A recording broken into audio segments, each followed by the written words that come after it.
Hari ini, kita hidup di zaman yang penuh kemajuan luar biasa. Teknologi ada di mana-mana, dari ponsel di tangan kita sampai mobil yang kita kendarai. Banyak orang kagum dengan pengetahuan manusia dan pemikiran modern. Mereka melihat semua penemuan baru dan penemuan ilmiah ini. Mereka mulai percaya bahwa akal manusia saja yang punya semua jawaban untuk masalah hidup. Kekaguman ini bisa berbahaya. Ini bisa membuat kita lupa penunjuk jalan paling penting yang kita punya.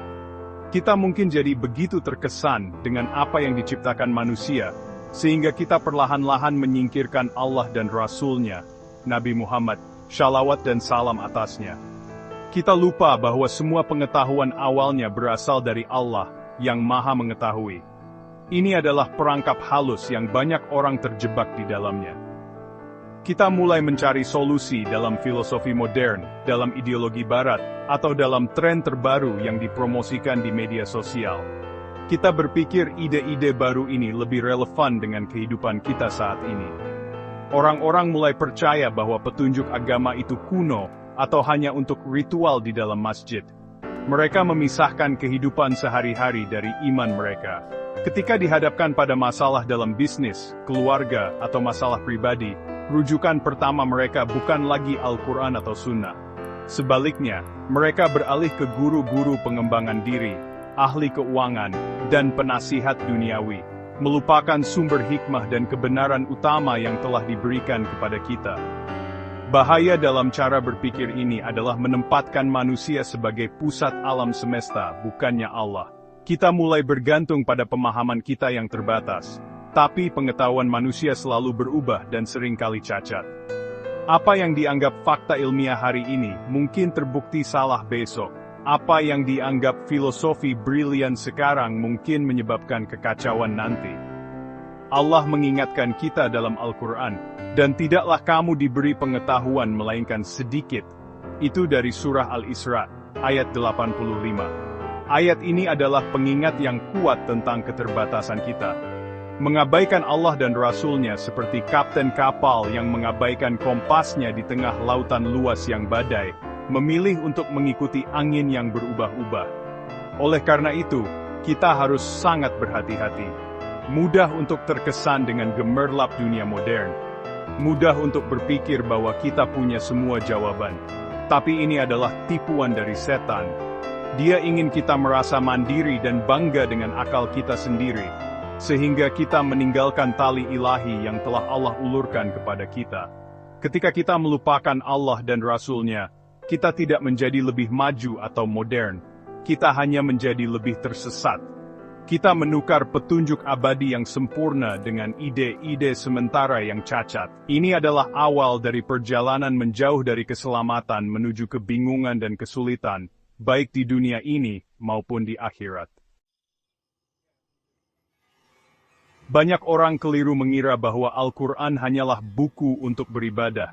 Mereka percaya itu hanya untuk dibaca selama Ramadan, untuk dibaca dalam syalat, atau untuk upacara seperti pernikahan dan pemakaman. Ini adalah pemahaman yang sangat sempit dan tidak lengkap. Al-Quran jauh lebih dari itu. Ini adalah panduan yang lengkap dan sempurna untuk setiap aspek keberadaan kita.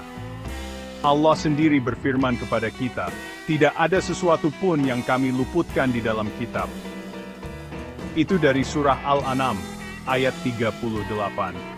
Ini berarti bahwa segala sesuatu yang perlu kita ketahui untuk menjalani hidup yang baik, adil dan sukses terkandung di dalam halaman-halamannya yang diberkahi. Ini adalah panduan hidup yang dikirim oleh pencipta kita. Coba pikirkan begini. Jika Anda membeli mesin baru yang rumit, itu dilengkapi dengan buku petunjuk yang ditulis oleh pabriknya. Pabrikan tahu betul bagaimana mesin itu bekerja. Siapa yang lebih tahu tentang kita daripada yang menciptakan kita? Allah Azza wa Jalla. Al-Quran adalah buku petunjuk kita. Itu berisi petunjuk tentang keadilan dan hukum, tentang bagaimana melakukan bisnis dengan jujur, dan bagaimana membangun keluarga yang penuh kasih. Itu mengajarkan kita tentang ekonomi, tentang hubungan kita dengan tetangga, dan bahkan tentang bagaimana mengatur masyarakat secara adil. Itu adalah sumber penyembuhan spiritual, kenyamanan psikologis, dan cahaya intelektual. Itu adalah buku untuk politisi, pengusaha, guru, orang tua, dan anak-anak. Ketika kita membatasi Al-Quran hanya pada ibadah, kita melakukan ketidakadilan besar pada diri kita sendiri. Kita meninggalkan harta karun hikmah yang luas tanpa tersentuh. Misalnya, Al-Quran melarang riba atau bunga yang menyediakan dasar bagi sistem ekonomi yang adil yang mencegah eksploitasi orang miskin. Itu memerintahkan kita untuk jujur dan memenuhi janji, yang merupakan dasar dari semua transaksi bisnis yang dapat dipercaya. Itu menguraikan hak dan tanggung jawab antara suami dan istri, orang tua dan anak-anak, memastikan keharmonisan dalam rumah tangga. Setiap bagian dari hidup kita, dari cara kita makan dan tidur, hingga cara kita berinteraksi dengan orang lain, memiliki petunjuk dalam Al-Quran. Jadi kita harus mengubah perspektif kita. Kita harus membuka Al-Quran bukan hanya untuk berkah, tetapi untuk jawaban. Ketika kita punya pertanyaan tentang keuangan kita harus bertanya, apa kata Al-Quran? Ketika kita punya perselisihan dalam keluarga kita harus bertanya, apa solusinya menurut kitab Allah? Itu adalah kriteria utama untuk benar dan salah Al-Furqan. Dengan melihat Al-Quran sebagai cetak biru kehidupan yang komprehensif seperti yang sebenarnya, kita mulai membuka kekuatan sejatinya. Kita mulai membangun seluruh keberadaan kita di atas fondasi yang kokoh, ilahi, dan tak tergoyahkan, mulspinan dan kedamaian. Memiliki buku petunjuk sempurna seperti Al-Quran adalah berkah yang luar biasa. Tapi Allah dengan rahmat-Nya yang tak terbatas, tidak berhenti di situ. Dia tahu bahwa kita akan membutuhkan contoh hidup dan bernapas untuk menunjukkan kepada kita bagaimana menerapkan petunjuk ini dalam kehidupan nyata. Contoh sempurna itu adalah Nabi Muhammad tercinta kita, shalawat dan salam atasnya. Beliau bukan hanya seorang utusan yang menyampaikan kitab. Beliau adalah perwujudan hidup dari ajaran Al-Quran. Istrinya Aisyah, semoga Allah meridhoinya, pernah ditanya tentang akhlak Nabi, shalawat atasnya. Jawabannya yang terkenal adalah, akhlaknya adalah Al-Quran. Ini berarti setiap tindakan, setiap perkataan, dan setiap keputusan beliau adalah cerminan wahyu ilahi. Nabi, shalawat atasnya, menunjukkan kepada kita bagaimana menjadi pemimpin, suami, ayah, tetangga, hakim, dan teman. Semuanya sesuai dengan kehendak Allah. Ketika Al-Quran memerintahkan syalat, beliau menunjukkan kepada kita bagaimana cara syalat dengan tepat. Ketika memerintahkan sedekah, beliau adalah orang yang paling dermawan di antara semua manusia.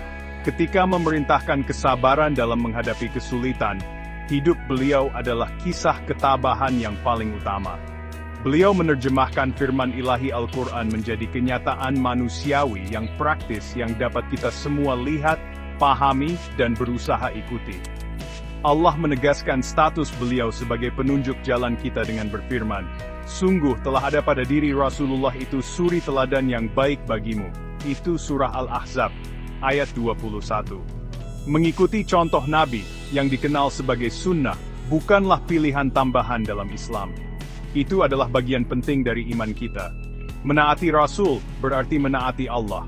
Nabi, shalawat atasnya, sendiri bersabda, barang siapa menaatiku berarti telah menaati Allah, dan barang siapa mendurhakai aku, berarti telah mendurhakai Allah. Ini diriwayatkan oleh Al-Bukhari. Kita tidak bisa mengklaim mencintai dan mengikuti Al-Quran, sambil mengabaikan orang yang mengajarkannya dan menjalaninya dengan sempurna. Hidup beliau menjelaskan Al-Quran. Hadits beliau, atau perkataan dan tindakan beliau, memberikan rincian yang diperlukan untuk menerapkan prinsip-prinsip yang ditetapkan dalam kitab Allah. Tanpa sunnah, pemahaman kita tentang Islam akan tidak lengkap dan kita akan tersesat. Oleh karena itu, ketika kita menghadapi situasi apapun, kita memiliki dua sumber cahaya untuk membimbing kita, Al-Quran dan Sunnah Nabi Muhammad, shalawat dan salam atasnya. Apakah Anda ingin tahu bagaimana menjadi majikan yang adil? Lihatlah bagaimana Nabi, shalawat atasnya, memperlakukan orang-orang yang bekerja untuknya.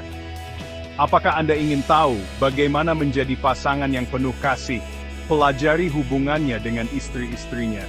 Apakah Anda ingin tahu bagaimana menanggapi penghinaan dengan martabat? Lihatlah bagaimana beliau memaafkan penduduk Taif yang menyakitinya. Hidup beliau adalah peta jalan praktis. Dengan mempelajari sirah beliau, atau biografi beliau, dan hadits-hadits syahih, kita belajar bagaimana mengubah ajaran Islam menjadi kenyataan yang indah dalam hidup kita sendiri, seperti yang beliau lakukan.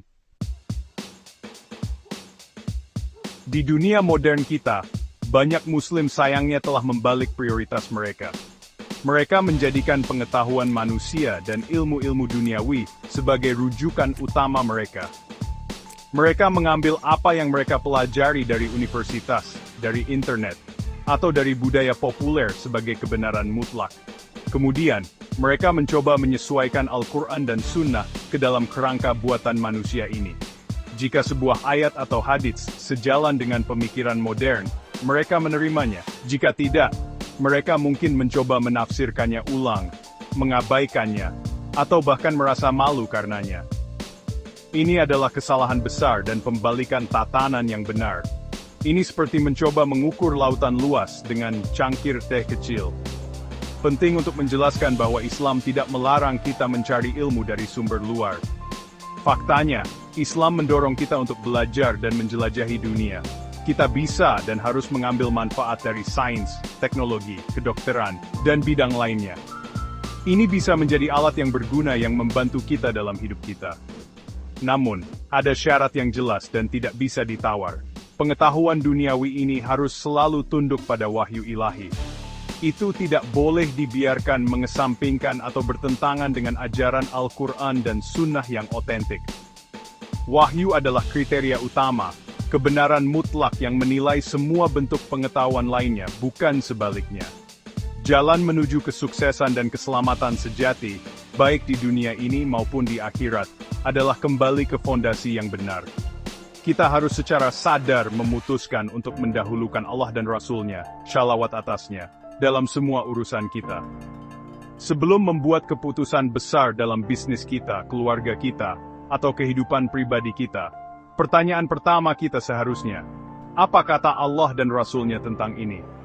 Nabi, shalawat atasnya memperingatkan kita, aku telah meninggalkan dua perkara yang tidak akan membuat kalian tersesat, selama kalian berpegang teguh padanya, kitab Allah dan sunnah nabinya. Ini diriwayatkan oleh Imam Malik. Ini adalah jaminan keselamatan kita. Ini adalah tali keselamatan kita. Mari kita buat komitmen yang tulus hari ini. Mari kita berkomitmen untuk menjadikan Al-Quran dan Sunnah sebagai penunjuk utama kita. Mari kita membacanya, mempelajarinya, dan berusaha menerapkannya dengan bantuan ulama yang berilmu. Ketika kita dihadapkan pada pilihan antara ide modern yang populer dan perintah Allah yang jelas, mari kita selalu memilih Allah. Ini adalah inti dari menjadi seorang Muslim, yang berarti orang yang berserah diri. Dengan menyerahkan akal kita, keinginan kita dan hidup kita kepada hikmah pencipta kita dan contoh Rasul terakhirnya, kita memilih satu-satunya jalan yang menuntun pada kedamaian sejati, kejelasan, as-saynganob,